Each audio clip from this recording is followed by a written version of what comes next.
And let us now start our class. पिछले chapter तक में या पिछले चैप्टर तक हमने जो बातचीत करी थी वो ये करी थी कि कैसे मानव ने, कैसे इंसान ने हल्के हल्के करके पत्थरों के काल से निकलते हुए यानी स्टोन एज से निकलते हुए मेटल एज में एंटर कर लिया। और मेटल एज में आने के बाद इंसान की जिंदगी पूरे तरीके से परिवर्तित हो गई, पूरे तरीके से चेंज हो गई। और चेंज होने के पीछे जो वजह थी वो थी कि इंसान ने मेटल्स की मदद से खेती करना सीख लिया था। और खेती की मदद से इंसान के पास इतना सरप्लस प्रोड्यूस होने लगा कि अब बचे एक किसान, बचे हुए सारे किसानों के बदले का काम, आई मीन कुछ किसान, a few people would were able to work on behalf of the other people। और जो बचे हुए लोग थे फिर उन्होंने और अलग अलग कामों में स्पेशलाइज करना शुरू कर दिया, जिसकी वजह से पहले तो गांव बसना शुरू हुए और गांव बसते बसते लोगों ने, जिन्होंने घर बनाने का काम शुरू किया उन्होंने घर बनाने का काम में स्पेशलाइजेशन हासिल कर लिया। इस तरीके से अलग अलग लोगों ने अलग अलग काम में स्पेशलाइजेशन कर लिया और गांव से फिर शहर बनना शुरू हो गए, यानी अर्बनाइजेशन शुरू हो गया। और फिर अर्बनाइजेशन के बाद हमने पढ़ा कि अर्बनाइजेशन में ही कुछ शहर ऐसे थे जो कि सुपर स्पेशलाइज कर चुके थे अपने उस दौर के हिसाब से, और उसे कहा जाने लगा, उसे हम कहते हैं, हिस्ट्री के स्टूडेंट्स कहते हैं, सिविलाइजेशन। और पिछले चैप्टर में हमने सिविलाइजेशन के बारे में पूरी बातचीत पढ़ी, हमने पूरा सब कुछ उसकी हिस्ट्री पढ़ी। बेटा सारे बच्चे प्लीज हैंड डाउन कर लीजिए जल्दी से, लोअर डाउन योर हैंड्स, क्योंकि वो फिर मेरे लिए डिस्ट्रैक्शन का काम करता है। मैं समझता हूँ कि आपको कुछ कंफ्यूजन है। So lower down your hands everybody. Gaurav, Rishabh, Tabeer, Naqsh, please put your hands down.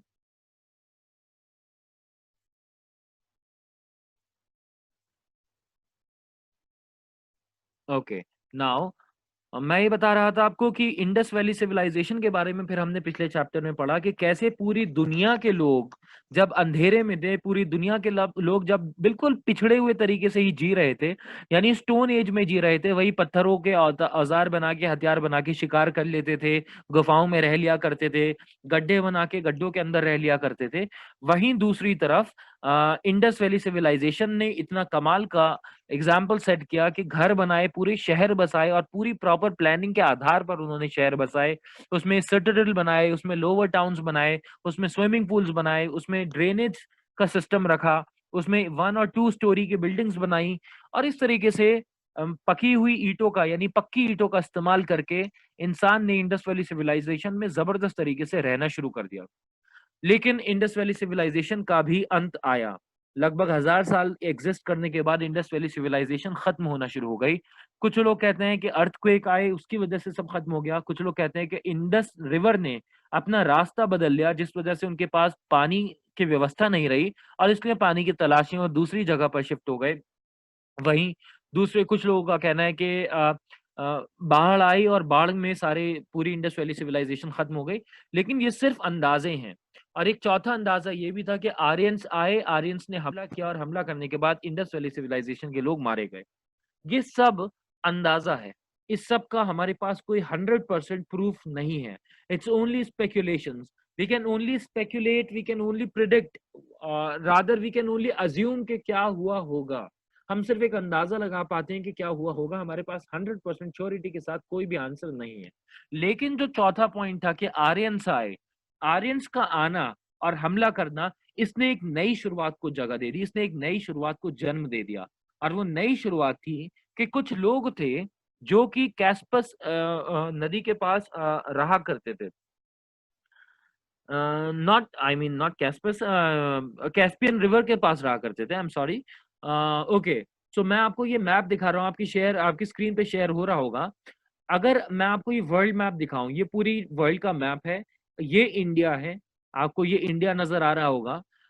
और इंडिया, आपको मैप नजर आ रहा है? जिन स्टूडेंट्स को मैप नजर आ रहा है प्लीज जल्दी से हैंड रेस कीजिए, जल्दी से करना, फास्ट करना, ताकि हम थोड़ा सा आगे बढ़ पाए जल्दी से। Okay, so put your hands down now. सब लोग हैंड डाउन कर लीजिए। कोई ऐसा बच्चा जिसको मैप नजर नहीं आ रहा है तो वो मुझे जल्दी से मैसेज कर दीजिए। ओके, इस बीच में 2-3 सवाल आए हैं बच्चों के, उनका जवाब दे देते हैं। पहला सवाल है, सर नदियां अपना रास्ता कैसे बदल सकती हैं? How do rivers change their path? उसका जवाब आपको वैसे तो ज्योग्राफी में पढ़ाया जाएगा, ज्योग्राफी में आपको पूरी डिटेल में पढ़ाया जाएगा कि कैसे नदियाँ अपना रास्ता बदलती हैं, कैसे उसमें से ऑक्सबो लेक्स बन जाते हैं, वगैरह मिएंडर्स बन जाते हैं, वगैरह वगैरह। लेकिन एक छोटी सी बात अगर मैं आपको बताऊं तो ऐसा होता है कि नदी जब पहाड़ से नीचे गिरती है, ये तो आपको मालूम होगा कि नदियां पहाड़ों से आती हैं, ठीक है। नदियां पहाड़ों से नीचे आती हैं और नीचे आके प्लेन्स में बहते बहते बहते बहते अंत में जाके समुद्र में मिल जाती हैं, ठीक है। तो नदियां जब पहाड़ से नीचे आ रही होती हैं, Rishabh, Gauri, Naksh and Taksh, please put your hands down. मैं समझ गया हूँ कि आपको मैप नजर आ रहा है। ओके। तो नदियां जब पहाड़ से नीचे आ रही होती हैं तो वो अपने साथ पत्थर और मिट्टी और इस तरीके की चीजें बहा के लेके आ रही होती हैं, जिसे हम सेडिमेंट्स कहते हैं, ठीक है। वो बहा के लेके आती हैं। वो क्योंकि तेज बहाव होता है पहाड़ों से गिरते समय, इसलिए अपने साथ बहाते हुए चीजों को ले आती हैं। लेकिन जब प्लेन्स में आ जाती हैं तो वो उनके अंदर अंत में जाके जब नदियां पतली होने लगती हैं, तब उनके अंदर इतना बल नहीं रहता है, इतनी ताकत नहीं रहती है नदियों के अंदर कि अब जो बहा के लाई है उसको और आगे तक बहा के लेके जा सकें, कैरी कर सकें आगे आगे तक। इसीलिए वो फिर क्या करती हैं कि रास्ते में ही उनसे अब जब नहीं बहाया जाता है तो पत्थर इकट्ठा होने लगते हैं। जब पत्थर इकट्ठा होते जाते हैं तो पत्थर जमीन के लेवल पे आ जाते हैं या उससे भी ऊंचे हो जाते हैं, जिस वजह से नदी के पानी के लिए बहने का रास्ता नहीं बचता, फिर नदी अपना पानी का रास्ता बदल के दूसरी तरफ से निकलना शुरू कर देती है। जहाँ पे थोड़ा सा सॉफ्ट वाला एरिया होता है, जहाँ पे पत्थर नहीं होते, वहां से निकलना शुरू कर देती है। और हल्के हल्के करके कई सौ सालों में जाकर के, इन hundreds of years, the river changes its own course.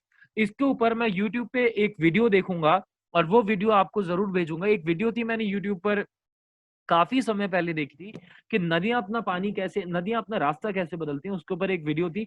अगर आप लोग भी ट्राई कीजिए सर्च करने का, अगर आपको मिल जाता है तो मुझे जरूर बताना। और इनफैक्ट मुझे याद रहा और मैं फ्री हुआ तो मैं भी सर्च करके आपको जरूर भेजूंगा। तक्ष का क्वेश्चन है, sir Aryans, what is Aryans? Parv is also asking, sir, who is Aryans? Ishika is saying, sir, please speak loudly. Ishika, I'm speaking very loudly. मैं इतनी जोर से बोल रहा हूँ कि मतलब मेरे रूम में आवाज बहुत ज्यादा जोर से सबको सुनाई दे रही होगी। लेकिन अगर आप तक आवाज नहीं पहुंच रही है तो वो नेटवर्क का इशू हो सकता है बेटा। तो उसके लिए थोड़ा सा आपको एडजस्ट करना पड़ेगा। somehow you'll have to listen to me, और जो समझ में नहीं आए वो मैं जब YouTube पे अपलोड कर दूं तो वहां से देख लीजिएगा इस लेक्चर को। अब मैं बातचीत कर रहा था कि आप सब लोगों को मैप तो नजर आ ही रहा है। ये है इंडिया, जहां पे मेरा कर्सर है, जहां पे मेरे माउस का कर्सर है वो इंडिया है। इंडिया से अगर थोड़ा इधर की तरफ जाएंगे तो आपको ये कैस्पियन रिवर नजर आ रही होगी। अगर कैस्पियन रिवर की मैं दूसरी जूम हुई हुई इमेज दिखाऊं तो कैस्पियन रिवर ये है। This is Caspian river, as you can see, जहां पे मेरे कर्सर है माउस का। और कैस्पियन रिवर के आसपास वाला जो एरिया था, यहाँ पे ट्राइबल लोग रहा करते थे। Tribal people are those people who live in the forests and they have domestic animals with them to graze। और उनको चरवाहे, herders are also called as tribals। Tribal people आमतौर पे जंगलों में रहा करते हैं।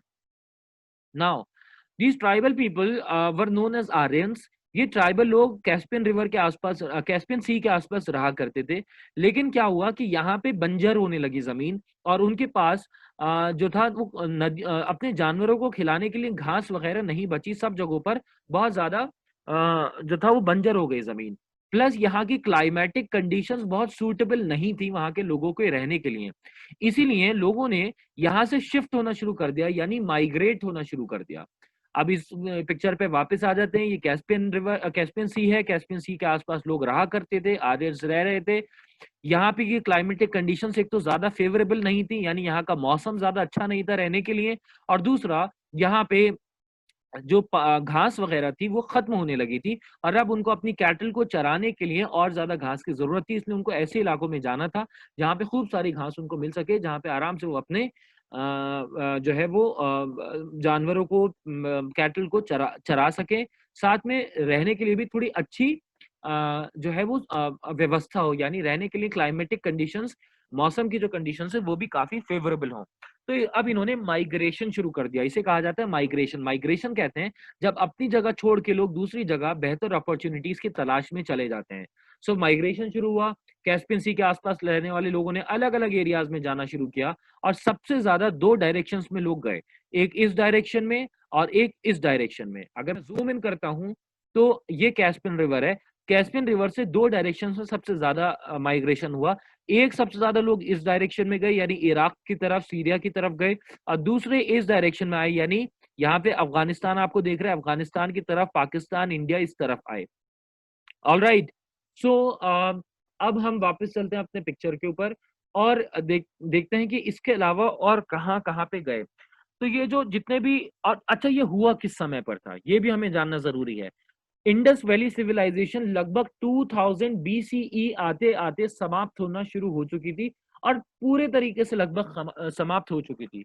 सो Indus valley civilization had wiped off, खत्म हो चुकी थी लगभग 2000 बीसीई तक आते आते खत्म होना शुरू हो गई थी और 1700 आते आते 1700 बीसीई में बिल्कुल पूरी तरीके से समाप्त हो गई थी। अभी 2000 बीसीई में कैस्पियन नदी के आसपास से, यानी जीसस क्राइस्ट के जन्म से 2000 साल पहले, इन्होंने जो कैस्पियन नदी के आसपास आर्यंस रहते थे, इन्होंने अपना माइग्रेशन शुरू कर दिया, यानी शिफ्ट होना शुरू कर दिया। सब एक बार में जगह छोड़ के नहीं गए, पहले कुछ लोग गए, फिर बाद में कुछ लोग गए, फिर कुछ लोग गए। इधर इंडिया में क्या हो रहा था, इंडिया अफगानिस्तान पाकिस्तान वाला ये वाला जो एरिया है जहाँ पे इंडस वैली सिविलाइजेशन थी, इंडस वैली सिविलाइजेशन अपने डाउनफॉल पे आ चुकी थी, वो खत्म होना शुरू हो चुकी थी और खत्म हो रही थी। और अगले 300 सालों के अंदर ये पूरे तरीके से खत्म हो गई, यानी 1700 बीसीई आते आते ये पूरे तरीके से खत्म हो गई। यहाँ पे 1700 बीसीई आते आते आर्यंस का काफी बड़ा ग्रुप यहाँ तक आ चुका था और अब उन्होंने यहाँ पे एंटर कर लिया था और इस तरीके से आर्यंस की एंट्री हो गई इंडिया के अंदर। इसके अलावा और कहाँ कहाँ पे जो था ये आर्यंस ने जाना शुरू किया, तो आर्यंस मेसोपोटामिया में गए। मेसोपोटामिया क्या है, आइए इसके बारे में बातचीत कर लेते हैं। What is Mesopotamia, let us see. Okay okay okay okay, मैंने गलत मैप को डिलीट कर दिया। ओके, मैं इसी को जूम इन कर देता हूँ, नए टैब में खोल लेते हैं इसको और इसको खत्म करते हैं यहाँ से। ओके, सो ये आपको इंडिया दिख रहा है। इंडिया, ये इंडस रिवर के आसपास बसी हुई वॉयलेट कलर में इंडस वैली सिविलाइजेशन है। ठीक है, यहाँ पे मेसोपोटामिया है, यहाँ पे मेसोपोटामिया है, यहाँ पे कैस्पियन रिवर है। ठीक है, अब यहाँ पे रहने वाले लोगों को अंदाजा तो हो गया था कि मेसोपोटामिया में बहुत अच्छी सिविलाइजेशन एग्जिस्ट करती है, there is a very good civilisation, बहुत बड़े शहर बने हुए हैं, बहुत जबरदस्त है मेसोपोटामिया की सिविलाइजेशन। इधर इंडस वैली सिविलाइजेशन भी काफी ज्यादा अच्छे तरीके से फ्लरिश कर रही थी। इन लोगों को अपनी तलाश थी किसी ऐसी जगह पे जहां पे वो बेहतर रह सकें, तो दो डायरेक्शंस में निकल गए, एक इस डायरेक्शन में और एक इस डायरेक्शन में। जब तक यहाँ पे एक बड़ा ग्रुप आर्यंस का पहुंचा तब तक इंडस वैली सिविलाइजेशन पूरे तरीके से समाप्त हो गई और अब आर्यंस ने आकर के यहाँ पे इंडिया में एंट्री ले ली। अब उसके बाद क्या हुआ उसके बारे में हम आगे बातचीत करते हैं। अपनी बुक पे अगर हम वापस चलें स्क्रीन को स्टॉप करके, तो ये हम अपनी बुक खोलते हैं और बुक खोलने के बाद हम यहाँ आ गए। इस बीच में आप लोगों के क्वेश्चंस आए हैं, वो जल्दी से देख लेते हैं एक बार। So your questions are, Aryans आपकी समझ में आ गया होगा कि आर्यंस कौन है। Aryans are those people who used to live around Caspian sea, Caspian sea के आसपास जो रहा करते थे वो आर्यंस थे, आपकी समझ में आ गया होगा। Devansh is saying sir my meeting is getting over and over, I don't know why. Yes Devansh, it happens sometimes, students की मीटिंग लगातार ओवर होती रहती है, आप ट्राई करते रहिए।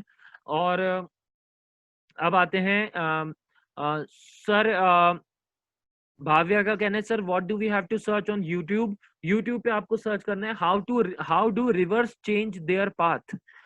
ऋषिता कह रही है सर व्हाट इज बंजर। बंजर का मतलब होता है वो जमीन जिसके ऊपर अब कुछ भी प्लांट्स या घास फूस कुछ नहीं बची है, बिल्कुल बंजर हो चुकी है, जिसमें कुछ भी अब उग नहीं पाता है।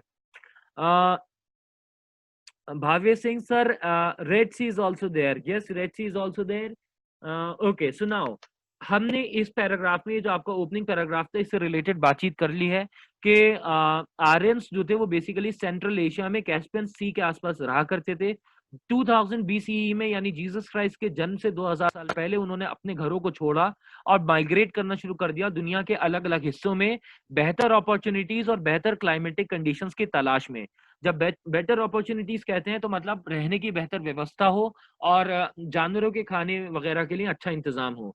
सिंस देवर पेस्टरल पीपल, क्योंकि वो सब लोग चरवाहे थे यानी गाय भैंस को चराने का काम करते थे, इसीलिए ये अज्यूम किया जाता है that they moved out in search of fertile pastures, यानी फर्टाइल पेस्चर कहा जाता है, फर्टाइल कहा जाता है उपजाऊ, उपजाऊ कहा जाता है जिसमें आराम से फसल उग सकती है या पेड़ पौधे उग सकते हैं। पेस्चर्स कहा जाता है उस जमीन को जिसपे घास उगी हुई होती है, जो चरवाने के लिए इस्तेमाल की जाती है, गाय भैंस बकरी को चरवाने के लिए इस्तेमाल की जाती है. सो that is why, this is the reason why Aryans left their own places around Caspian Sea and they started migrating towards various parts of the world, and especially they migrated towards two places. One was Mesopotamia wala region, Mesopotamia, Syria and Middle East. Middle east क्या है उसको भी समझ लेते हैं, पीछे चलते हैं, स्क्रीन दोबारा शेयर करते हैं, वापस से गूगल पे आते हैं और मिडिल ईस्ट की कंट्रीज को हम सर्च कर लेते हैं. ये सारी मिडिल ईस्ट की कंट्रीज अगर आप देख पा रहे हैं तो Iran, Iraq, Syria, Turkey, Egypt, Saudi Arabia, Yemen, Kuwait और इसके अंदर भी जो छोटे छोटे कंट्रीज अगर आप देख पा रहे हैं, बहरीन, कतर, यूनाइटेड अरब एमिराट्स जिसे हम यूएई कहते हैं, जिसके अंदर दुबई आता है, और कुवैत, ये सारे एरियाज जो हैं इन्हें हमें मिडिल ईस्ट कंट्रीज हम लोग कहते हैं. तो इन्होंने शुरुआत जो करी थी कैस्पियन नदी के आसपास से करी थी, मेसोपोटामिया और मिडिल ईस्ट की तरफ वो बढ़े, मिडिल ईस्ट, सीरिया, मेसोपोटामिया, इन सब जगहों की तरफ वो बढ़े और ईस्ट वाली साइड में वो इंडिया की तरफ आना शुरू हो गए और they came to India. Right. So Mesopotamia ये है जो पिंक में दिख रही है थोड़ी सी, इसी के आगे ये जितना एरिया ये सारा मिडिल ईस्ट का एरिया है, ये पूरा मिडिल ईस्ट का एरिया है. So middle east, Syria, Mesopotamia, ये इस तरफ आए कुछ लोग और कुछ लोग इस तरफ गए, जिसे हम इंडस वैली सिविलाइजेशन वाला एरिया कहते हैं. वापस चलते हैं अपनी बुक की तरफ, बुक खोलते हैं एंड हाँ, एक और बात, अभी एक स्टूडेंट ने पूछा, देख लेते हैं फिर से. नक्श ने अभी कहा कि sir Mesopotamia and Indus Valley are friends. मैंने आपको पिछले चैप्टर में बताया था कि इंडस वैली के बीच में और मेसोपोटामिया के बीच में ट्रेड चला करता था. यहाँ से गुजरात में जो लोथल वाला एरिया है, यहाँ पे शिप लगाई जाती थी, शिप में सामान लोड किया जाता था और यहाँ से शिप शुरू होती थी चलना और इस सबको बीच में से पार होते हुए और मेसोपोटामिया पहुंच जाया करती थी. ऐसे ही मेसोपोटामिया से सामान रखा जाता था और वो इस रास्ते के सहारे इंडिया की इंडस वैली सिविलाइजेशन में पहुंच जाता था. आप मुझसे पूछोगे कि सर सी पोर्ट तो ये भी है, समुद्र के किनारे ये भी है, तो आपने सिर्फ इस जगह का नाम क्यों लिया, इनका नाम क्यों नहीं लिया? हालांकि यहाँ पे भी होता था बेटा, यहाँ पे भी ट्रेड हुआ करता था, यहाँ पे भी शिप्स आती थी, यहाँ पे भी शिप्स रुकती थी, क्योंकि ये भी समुद्र का किनारा है. लेकिन ये जो समुद्र का किनारा है इसके सी पोर्ट्स इतने अच्छे नहीं थे जितना अच्छे यहाँ के सी पोर्ट्स थे, क्योंकि यहाँ के सी पोर्ट जमीन से ऊंचे थे, स्लोप बना हुआ था, इसकी वजह से यहाँ पे बड़ा आसान हो जाता था शिप्स का आ पाना और जा पाना. जबकि यहाँ पे जमीन नीचे की तरफ थोड़ी उथली हुई सी थी, यानी ऊपर की तरफ थी, जो शिप को नीचे से डैमेज करती थी, नीचे से उसके ऊपर घिसने लगती थी शिप, जिस वजह से यहाँ के सी पोर्ट्स को ज्यादा पसंद नहीं किया जाता था, बल्कि यहाँ पसंद किया जाता था. आई थिंक आपके समझ में आ गया होगा. और इंडस वैली सिविलाइजेशन और मेसोपोटामिया के बीच में ट्रेड कैसे होता था वो भी आपके समझ में आ गया होगा. अब हम वापस अपने बुक पे चलते हैं, दोबारा से शेयर करते हैं अपनी स्क्रीन और ये आ गई हमारी बुक. अब हम इस पैराग्राफ में देखते हैं सेकंड पैराग्राफ में क्या बातचीत करी गई है. इशिका बेटा, if you have got anything to say please don't raise your hand. आपको Ishika just tell me one thing, मैं आपसे कितनी बार ये कहता हूँ कि हैंड रेज मत किया कीजिए. मैं मैसेज पढ़ता हूँ, मैसेज पढ़ के जवाब देता हूँ. क्या आप ये चाहते हैं कि मैं आपकी डांट लगाऊं? क्योंकि इस तरीके से मैं डिस्ट्रैक्ट होता हूँ अगर किसी ने हैंड रेस किया होता है. मैंने एक रूल बनाया है कि क्लास का जब भी डिस्कशन चल रहा है उस बीच में अगर आपको कुछ पूछना है आप मुझे मैसेज कर दीजिए. जैसे ही मैं अपनी बात पूरी करता हूँ फौरन मैसेज में जाके मैसेज पढ़ता हूँ और फिर जवाब देता हूँ. मैसेज के बीच, क्लासरूम के डिस्कशन के बीच में अगर हैंड रेस करते हैं तो उससे मुझे गुस्सा आता है, और गुस्सा तब आता है कि जब मैं बार बार एक ही चीज को कह चुका हूँ. And Ishika, I have been saying this thing to you many times. I've said it 100 times and still you don't listen to it. अगर आप ऐसा करेंगे तो फिर मैं आपके मैसेज के भी क्वेश्चन का जवाब नहीं दूंगा अगर आप रूल्स को फॉलो नहीं करेंगी तो. ओके, सो सवाल पूछना गलत बात नहीं है, सवाल पूछने के तरीके पे मैंने कहा है कि आप मैसेज मुझे कर दीजिए, मैं आपके सवाल का जवाब जरूर दूंगा. Okay, so arrival of Aryans in India coincided with the decline of Indus Valley civilization. Indus Valley civilization जिस समय पर खत्म हो रही थी उसी समय पर आर्यंस का आना इंडिया में शुरू हुआ. आर्यंस संस्कृत भाषा बोला करते थे, यानी इंडो यूरोपियन फैमिली की एक भाषा है। अब Indo European family of languages क्या है उसके बारे में डिटेल में मैं आपको बाद में बताऊंगा। बस आप इतना समझ लीजिए कि इंडिया और यूरोप में जो भाषाएं बोली जाती हैं, अगर उनकी हिस्ट्री हम ट्रेस करने की कोशिश करते हैं, अगर हम उनके बिल्कुल शुरुआत में जाने की कोशिश करते हैं, तो हमें पता चलता है कि इन सारी भाषाओं का जन्म लगभग एक ही भाषा से हुआ था। तो संस्कृत भी उन्हीं भाषाओं में से एक है। संस्कृत भी Indo European family of languages में से एक है। खैर, आर्यंस संस्कृत बोला करते थे। आर्यंस इंडिया में आए और इंडिया में आने के बाद वो इंडिया में लगभग सेटल होना शुरू हो गए और 1500 सीई में इंडिया में पूरे तरीके से आर्यंस सेटल हो चुके थे। यानी 1500 बीसीई जब तक आया, जीसस क्राइस्ट के जन्म से 1500 साल पहले, 2000 साल पहले उन्होंने शुरू किया था आना। अब 1500 साल पहले होते होते यानी 500 सालों के अंदर पूरे तरीके से आर्यंस सेटल हो चुके थे इंडिया के अंदर। आर्यंस आए कहां से थे? आज ईरान में एक जगह है खैबर पास। खैबर पास ईरान में पाया जाता है। खैबर पास कहा जाता है पहाड़ियों के बीच में से जो रास्ता होता है। तो खैबर पास मतलब उस जगह का नाम खैबर है और पास मतलब पहाड़ियों के बीच का रास्ता। तो एक पास है जिसे खैबर पास कहते हैं जो ईरान में है, और वहां से इतनी मुश्किल पहाड़ियों को पार करने का रास्ता मिल जाता है क्योंकि पहाड़ियों के बीच से वो रास्ता है। ठीक है, तो वहां से होते होते आर्यंस जो थे वो पार करके खैबर पास को और इंडिया की तरफ आ गए और फाइनली इंडिया में सप्त सिंधु में आकर के रुक गए। सप्त सिंधु का मतलब है 7 नदियों वाली जगह, यानी वो जगह जहां पे 7 नदियां हैं। अब कौन से हिस्से में 7 नदियां आती हैं? 7 नदियां जो आती हैं वो अफगानिस्तान वाले एरिया, कौन से एरिया को मिलाया जाए? अफगानिस्तान, पंजाब और यूपी का जो हमारा वेस्ट वाला हिस्सा है, हम वेस्ट यूपी में रहते हैं। So Pakistan, sorry, Punjab, Afghanistan and UP, इस पूरे एरिया को अगर इकट्ठा करके एक साथ बोला जाए तो पहले सप्त सिंधु कहा जाता था, क्योंकि इस पूरे एरिया में कुल मिलाकर के 7 नदियां हैं। खैर, आर्यंस इंडिया में आए और इंडिया में आने के बाद वो इंडियंस के साथ पूरे तरीके से, जो यहाँ पे लोग रहा करते थे, जो यहाँ के इंडियंस थे, उनके साथ पूरे तरीके से मिंगल हो गए, मिक्स हो गए, और मिक्स होकर के यहाँ पे उन्होंने इंडिया का उन्होंने एग्रीकल्चर सीखा, खेती करना सीखी, और इंडिया की उपजाऊ मिट्टी में खेती करके फसल उगा करके आराम से यहाँ पे रहने लगे और यहीं पे सेटल हो गए और एक सेटल्ड लाइफ जीने लगे।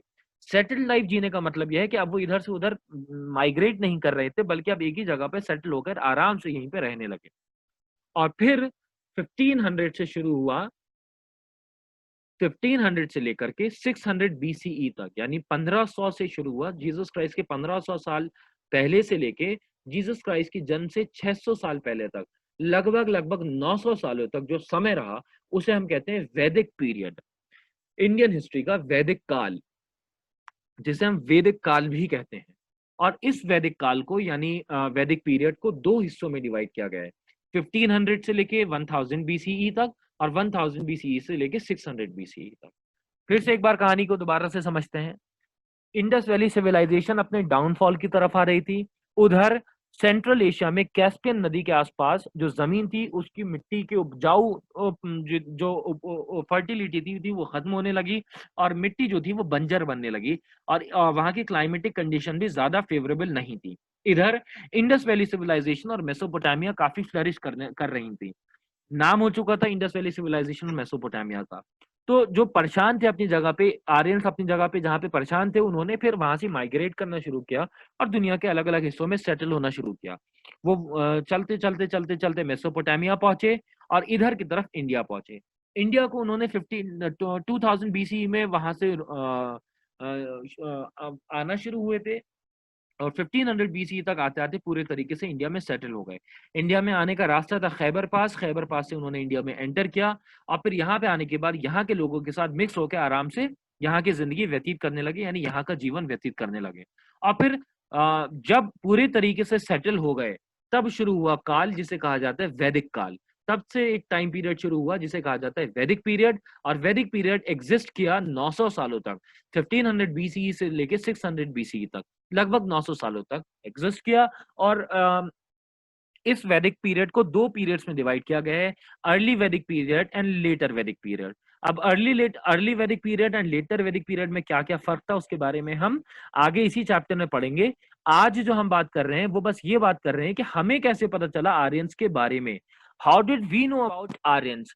हमें आर्यंस के बारे में पता कैसे चला? तो कमाल की बात यह है कि आर्यंस जो थे वो संस्कृत, जैसा मैंने आपको बताया कि संस्कृत के ऊपर बहुत अच्छी पकड़ रखते थे, संस्कृत बहुत अच्छी बोलते थे। यानी जिस टाइम पे इंडस वैली सिविलाइजेशन में पिक्टोग्राफिक वाली भाषा डेवलप हुई थी, उस टाइम पे कैस्पियन नदी के आसपास आर्यंस ने संस्कृत भाषा को डेवलप कर लिया था, और संस्कृत भाषा बड़े जबरदस्त तरीके से उन्होंने उसके ऊपर पकड़ हासिल कर ली थी, और अच्छे तरीके से संस्कृत भाषा को लिखना और बोलना शुरू कर चुके थे। जब तक इंडिया आए तो अगले 300-400 सालों में और मजबूत हो गए, और जब इंडिया में उन्होंने सेटल होकर यहाँ पे रहना शुरू किया और खेती करने लगे, तो यहीं पे जब वो सेटल हो गए तो फिर यहाँ पे गांव बसना शुरू हो गए, और गांव बसने के साथ साथ उन्होंने लिखने का काम शुरू किया, और उन्होंने उस काल में यानी वैदिक काल में बहुत सारी किताबें लिखी, और वही हमारे लिए सोर्स बन जाती हैं उनके बारे में जानने का। They are a source, these books are the source with the help of which we are able to understand how Aryans were able to, come to India, and how did they start living here, and how what type of life were they living। तो उनके बारे में जितना कुछ हम जान पाते हैं वो जान पाते हैं उन्हीं की लिखी हुई किताबों से, जो कि संस्कृत भाषा में लिखी गई थी। अच्छा, अब बात आ जाता है जितनी भी वेद हैं, जितने भी वेद हैं, वेदों से आपने सुना होगा, कई बार सुना होगा वेद पुराण। तो जितने भी वेद हैं वो वेद सब आर्यंस ने लिखे थे, ठीक है। संस्कृत बोलने वाले आर्यंस ने ये वेद लिखे थे। और वेद जो शब्द है वो संस्कृत के ही शब्द विद से आया है, और विद का मतलब होता है ज्ञान। वेद जो शब्द है, वेद वेद जो शब्द आया है वो संस्कृत के ही शब्द विद से आया है, और विद कहते हैं ज्ञान को। और आप इसको आपको समझना है बेहतर, तो आप ऐसे समझ सकते हैं कि विद्यार्थी विद्यार्थी कहा जाता है उस इंसान को जो विद्या को अर्जित करता है, ठीक है, विद्यार्थी कहलाता है। और विद्या जो शब्द बना है वो भी विद से बना है, और विद कहते हैं नॉलेज को यानी ज्ञान को। तो वेद जो शब्द था वो बना था विद से, और विद का मतलब था ज्ञान। अब इसी के आधार पे 4 किताबें लिखी गई, 4 वेद लिखे गए, और वो वेद हैं ऋग्वेद, सामवेद, यजुर्वेद और अथर्ववेद। 4 वेद लिखे गए, आर्यंस ने 4 वेद लिखे इंडिया में सेटल होने के बाद। वो 4 वेद हैं ऋग्वेद, सामवेद, यजुर्वेद और अथर्ववेद, ठीक है। अब उनके इन 4 वेदों को जब हम पढ़ते हैं, तब उन वेदों को पढ़ने के बाद उस दौर में आर्यंस की जिंदगी के बारे में और वैदिक पीरियड में क्या-क्या चीजें हो रही थी, उन सब चीजों के बारे में हम अच्छे से समझ पाते हैं, ठीक है। खास तौर से ऋग्वेद से, और ऋग्वेद के अलावा भी सामवेद, यजुर्वेद और अथर्ववेद से हम बहुत कुछ समझ पाते हैं। इसके अलावा और भी बहुत सारी चीजें लिखी गई, जैसे आर्याणकास लिखे गए, उपनिषद लिखे गए, पुराण लिखे गए, रामायण लिखी गई और महाभारत लिखी गई। इस तरह की किताबें लिखी गई, और वो किताबें आज भी हमारे पास एग्जिस्ट करती हैं, और उसी से हम उस जमाने के बारे में, उस दौर के बारे में ज्यादा अच्छे से समझ पाते हैं। अब ये 4 वेद क्या थे उसके बारे में हम लोग हल्की-फुल्की सी बातचीत कर लेते हैं, उसके बाद हम इसको अगले क्लास में और डिस्कस करेंगे। ऋग्वेद क्या था इसके बारे में जल्दी से पढ़ लेते हैं कि ऋग्वेद क्या किताब थी। इससे पहले मैं आप लोगों के मैसेजेस देख लेता हूँ, क्या मैसेजेस आए हुए हैं। मैसेज देखते हैं, 5 मैसेजेस पड़े हुए हैं। So let me read out your messages. Okay. Okay, so, sir, my keyboard is not working, Ishika is saying. Okay, Ishika, if your keyboard is not working, then it's fine. Um, you can then if you have any question, you can unmute yourself and you can raise your hand. I'll take up your question. और नियति का question है, Sanskrit is also a language of India.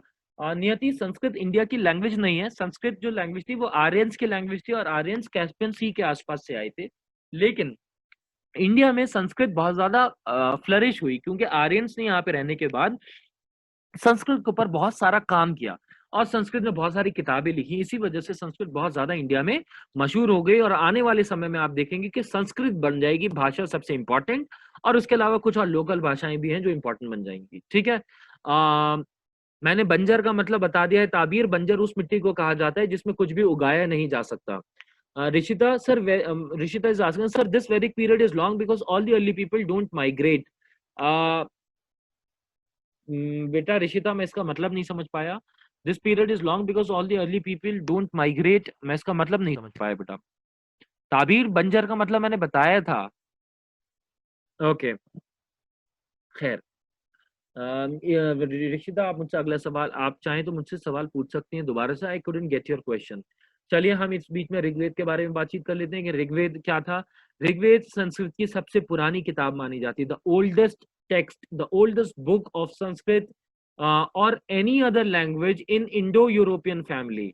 Indo European family of languages, जो Indo India और Europe की combine करके जो language का एक परिवार है, एक ग्रुप है, उस ग्रुप में जितनी भाषाएं आती हैं उन भाषाओं में सबसे पुरानी अगर कोई किताब लिखी गई है तो वो थी ऋग्वेद। और ऋग्वेद संस्कृत की तो सबसे पुरानी किताब है ही है। साथ में संस्कृत के अलावा संस्कृत जिस फैमिली की भाषा है, उस फैमिली में भी और भी कोई किताब इतनी पुरानी नहीं लिखी हुई है जितनी पुरानी ऋग्वेद है।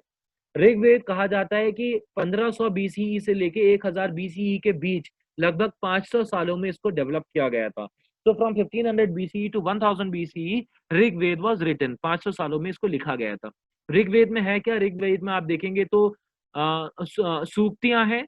सूक्तियां कहा जाता है उन वचन को जो कि उसमें पोएट्री की तरह लिखे गए होते हैं, ठीक है। और उसमें संस्कृत के सबसे पुराने मंत्र लिखे हुए हैं। तो अगर आपको संस्कृत के सबसे पुराने मंत्र जानना है, सबसे पुराने मंत्रों को आप पढ़ना चाहते हैं, सबसे पुराने मंत्र आप देखना चाहते हैं, स्टडी करना चाहते हैं, तो आप ऋग्वेद उठाइए, ऋग्वेद को आप पढ़िए, तो आप दुनिया के सबसे पुरानी किताब को पढ़ रहे हैं। ऋग्वेद का अगर आपने प्रिंट पढ़ लिया तो इसका मतलब है आप दुनिया की सबसे पुरानी किताब को पढ़ रहे हैं। दुनिया की इंडो यूरोपियन लैंग्वेज की सबसे पुरानी किताब को आप पढ़ रहे हैं। ओके। और दूसरी बात है, ओके 137 पेज के बाद आएगा 138 पेज, लेकिन यहाँ पे आ गया 139। ओके, ये 138 यहाँ पे। ओके, सो ये जो ऋग्वेद है, इसमें 3 भगवान को समर्पित करी गई है। ये ऋग्वेद नाम की जो सबसे पुरानी किताब है संस्कृत की, वो है अग्नि को यानी फायर ऑफ गॉड को, वरुण, वरुण कहते हैं द स्काई गॉड यानी आसमान, द स्काई गॉड, आकाश जिसे कहते हैं, इंद्र यानी the God of rain, storm and war. तो ये 3 भगवान को, अग्नि को, वरुण को और इंद्र भगवान को, इंद्रदेव को, इन 3 देवताओं को ये किताब समर्पित करी गई है। और इस किताब में, ऋग्वेद में जो सारी बातें कही गई हैं वो इन 3 देवताओं के बारे में कही गई हैं। साथ ही साथ में सोम नाम का एक प्लांट होता है, तो सोम के बारे में भी कुछ बातें इसमें कही गई हैं। सोम को आमतौर पे जो बनाया जाता है, आई थिंक इसको बनाया जाता है भांग के लिए। भांग बनाने के लिए जिस पत्ते का इस्तेमाल, जिस पौधे का इस्तेमाल किया जाता है वो सोम होता है, और उसके ऊपर भी बहुत सारे मंत्र लिखे गए हैं। इसके अलावा 3 और वेद हैं। वो कौन कौन से हैं? सामवेद, यजुर्वेद और अथर्ववेद। सामवेद जो है वो रिलीजियस ओकेजन्स के बारे में बातचीत करता है कि अगर धार्मिक त्योहार वगैरह मनाए जाते हैं तो उनके उनके ऊपर क्या क्या डिटेल्स हैं, वो सब सामवेद में आपको मिल जाएंगी। यजुर्वेद में आपको बेसिकली जो बातचीत मिलेगी वो सेक्रीफाइस के बारे में बात मिलेगी कि अगर बलि देना है तो बलि के लिए आपको क्या क्या करना पड़ेगा। और यजुर्वेद में 2 रूप हैं, एक है कृष्ण यजुर्वेद, एक है शुक्ल यजुर्वेद। यानी यजुर्वेद के भी 2 पार्ट्स हैं, एक कृष्ण यजुर्वेद, एक शुक्ल यजुर्वेद। और अथर्ववेद में आमतौर पे आपको जादू के बारे में बहुत कुछ जानने को मिलेगा, और साथ ही साथ में बीमारियों को कैसे सही किया जा सकता है, अपने आप को खतरों से कैसे दूर रखें, उसके बारे में आपको जानने को मिल सकता है अथर्ववेद में। इसके अलावा संस्कृत में वैदिक लोगों ने यानी आर्यंस ने क्या क्या और किताबें लिखी थी, वो ये किताबें हैं। वो किताबें कौन कौन सी हैं? The Brahmanas, Brahmanas are commentaries on Vedic hymns. जो चारों वेद हैं, वेद में जो दोहे लिखे गए हैं, उन दोहों को और एक्सप्लेन किया गया है ब्राह्मणास में।